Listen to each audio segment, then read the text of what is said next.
قبرستان 5ویں قسط۔ ماریا کی کہانی، ماریا کی زبانی۔ اگر آپ نے قبرستان کی 4تھی قسط نہیں دیکھی ہے تو ہمارے ڈسکرپشن میں 4تھی قسط بلکہ ساری ایپیسوڈز کی لنک دی گئی ہوئی ہے، آپ وہاں سے دیکھ سکتے ہیں۔ اور جنہوں نے ابھی تک ہمارا چینل سبسکرائب نہیں کیا ہے، برائے مہربانی چینل سبسکرائب کریں اور بیل آئیکن کو پریس کرنا بالکل نہ بھولیں تاکہ آئندہ کی ایپیسوڈز آپ کو جلدی مل جائیں۔ تو ماریا کی کہانی، ماریا کی زبانی میں آگے کیا ہوا، آئیے جانتے ہیں ماریا سے۔ خوفناک مخلوق نے کہا کہ مسئلہ یہ ہے کہ ماریا اور اس کے بچوں کے پاس ایک تعویذ ہے جو کہ ان کے گلوں میں بندھا ہوا ہے۔ میں یہ سن کر اپنے گلے میں بندھا ہوا تعویذ دیکھتی ہوں جو مجھے میری ساس نے دیا تھا میری حفاظت کے لیے۔ شیطانی مخلوق آپس میں بات کرتے ہوئے کہنے لگی کہ اس تعویذ کی وجہ سے ہم اپنی شیطانی طاقتوں کی مدد سے اسے نہیں دیکھ سکتے، نہ ہی اس کو مار سکتے ہیں۔ صرف تم لوگ ہو جو اسے مار سکتے ہو، کیونکہ تم لوگوں کے پاس انسانی جسم ہے۔ اگر ہم تمہارے جسم میں گھس بھی جائیں تو فائدہ نہیں، کیونکہ انسانی جسم میں گھس کر ہماری طاقتیں ناکارہ ہو جاتی ہیں۔ اب ان خوفناک مخلوق میں سے سفید آنکھوں والی خوفناک عورت مخاطب ہوتی ہے۔ تم لوگ اس کے اور اس کے بچوں کے گلے سے وہ تعویذ اتارنے کی کوشش کرو۔ اگر تم لوگ ماریا اور اس کے بچوں کو مار دیتے ہو تو ہم وہ تمام طاقتیں حاصل نہیں کر پائیں گے جس کے لیے ہم 500 سال سے انتظار کر رہے ہیں۔ ہاں، 500 سال سے ہم انتظار کر رہے ہیں۔ ماریا کو صرف ہم لوگ ماریں گے اور کوئی نہیں۔ اب بھائی بولا، سرکار کیسی طاقتیں؟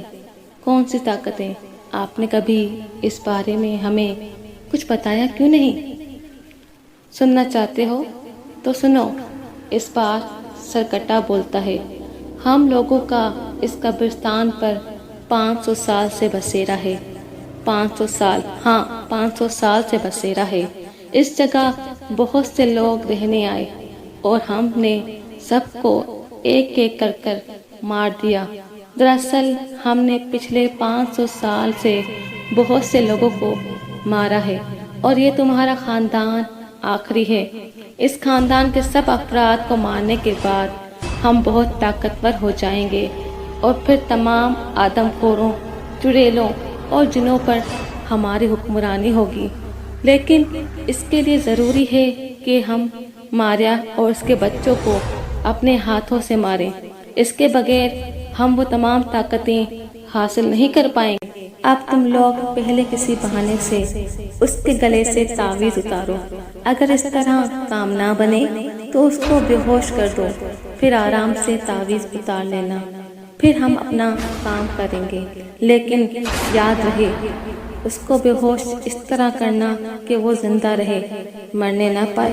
ایک اور بات، آج تم لوگوں نے ماریا کو باہر جانے دیا، آئندہ ایسا نہیں ہونا چاہیے۔ اگر وہ بھاگ گئی تو پھر ہم اپنے مقصد میں کامیاب نہیں ہو پائیں گے۔ اب جاؤ، جلدی جاؤ، اپنا کام شروع کرو۔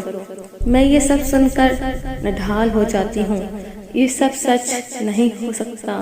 میرے ابو، میرے امی، بھائی اور بھابھی نہیں مر سکتے۔ یہ سب کیسے ہو گیا؟ لیکن پھر مجھے اپنے بچوں کا خیال آتا ہے۔ مجھے اپنے بچوں کو بچانا ہوگا، وہ میرے پاس میرے اسد کی امانت ہے۔ خوفناک مخلوق کے جانے کے بعد میں اپنے گھر کی طرف بھاگ جاتی ہوں۔ ابو دروازہ کھولتے ہیں۔ ماریا بیٹی، آ گئی تم؟ کافی دیر لگا دی، چلو اندر آ جاؤ۔ بیٹی ماریا، یہ تم نے گلے میں کیا پہنا ہوا ہے؟ اتارو، اسے مجھے دے دو، مجھے یہ تعویذ صحیح نہیں لگ رہا۔ ابو، یہ میری حفاظت کرتا ہے، میں کسی قیمت پر اس کو نہیں اتاروں گی۔ اچھا، جیسی تمہاری مرضی، اندر آ جاؤ۔ امی کھڑی ہوئی تھی۔ ارے ماریا بیٹی، آ گئی تم؟ ماریا، اپنے بالوں کو دیکھو، کس قدر روکھے ہو گئے ہیں، آؤ تیل لگا دوں، اور جو یہ گلے میں تم نے تعویذ پہنا ہے مجھے دے دو، نہیں تو تیل کی وجہ سے خراب۔ میں اپنے غصے پر قابو نہ رکھ پائی اور چلا کر بولی، تم مکار لوگ اپنی بکواس بند رکھو، کہاں ہے میرے ابو، کہاں ہے میری امی، بھائی اور بھابھی کہاں ہیں، کہاں مار کر پھینکا ہے تم لوگوں نے ان کو؟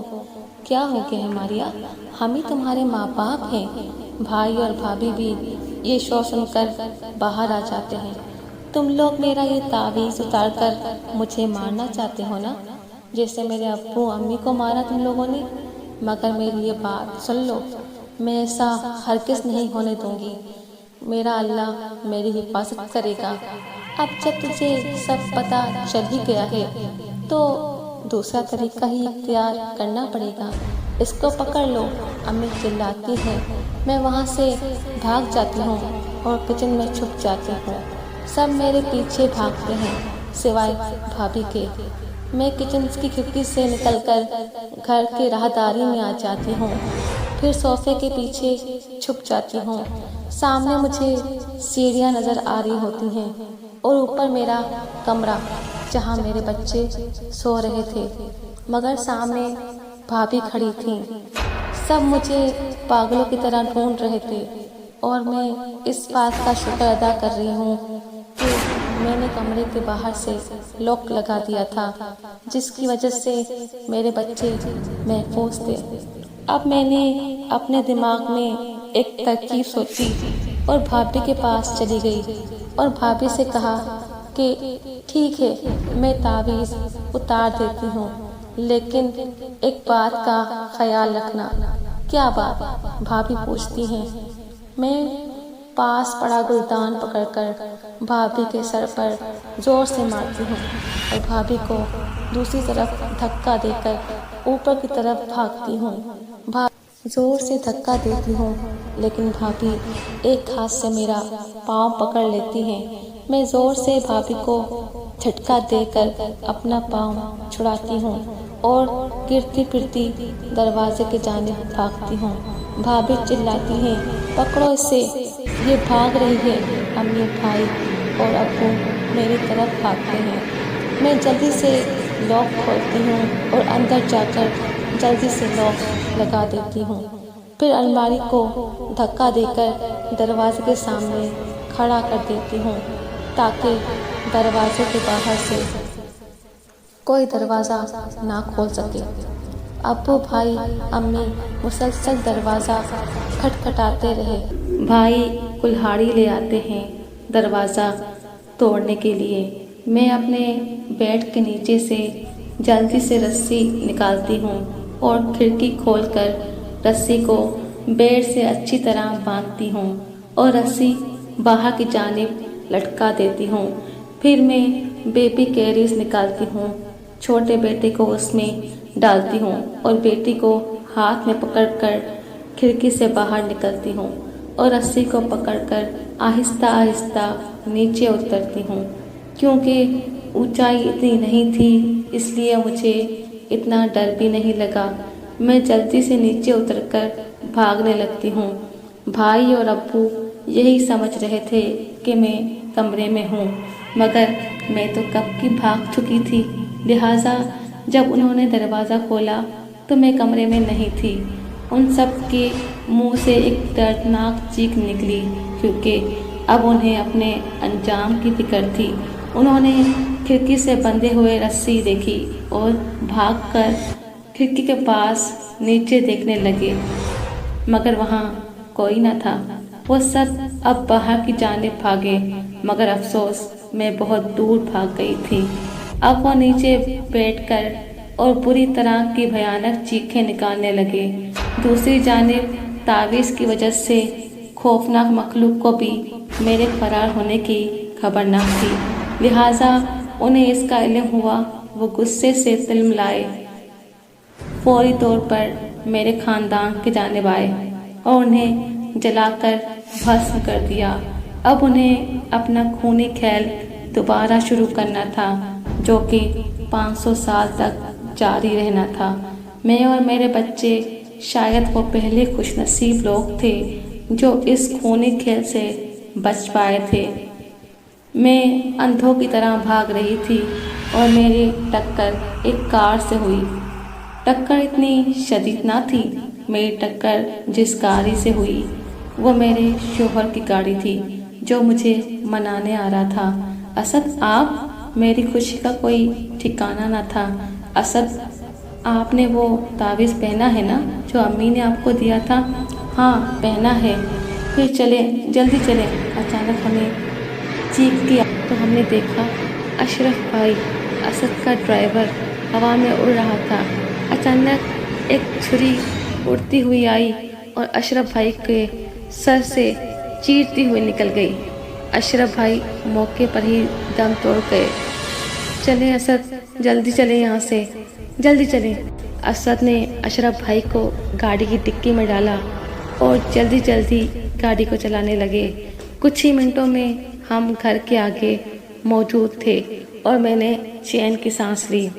اگلے دن میں نے اسد کو الف سے لے کر یہ تک ساری کہانی سنا دی۔ پھر اسد نے اس کالونی کے بارے میں پتہ کروایا جہاں میں اور میرے گھر والے رہتے تھے۔ اس کو پتہ چلا کہ وہ جگہ سنسان اور کافی خطرناک ہے جہاں سے آج تک کوئی واپس نہیں آیا۔ اشرف بھائی کا گھر میں سے کوئی نہیں تھا، لہٰذا اسد نے اس کی تدفین کروا دی۔ مجھے یاد ہے کہ میری امی کالا جادو کرتی تھیں۔ پہلے تو کسی پیر بابا سے جادو کرواتی تھیں مگر پھر خود کالا علم کرنے لگیں۔ امی نے حسد میں نہ جانے کتنے گھر خراب کیے اور قسمت دیکھیں امی کو کس موڑ پر لے آئی۔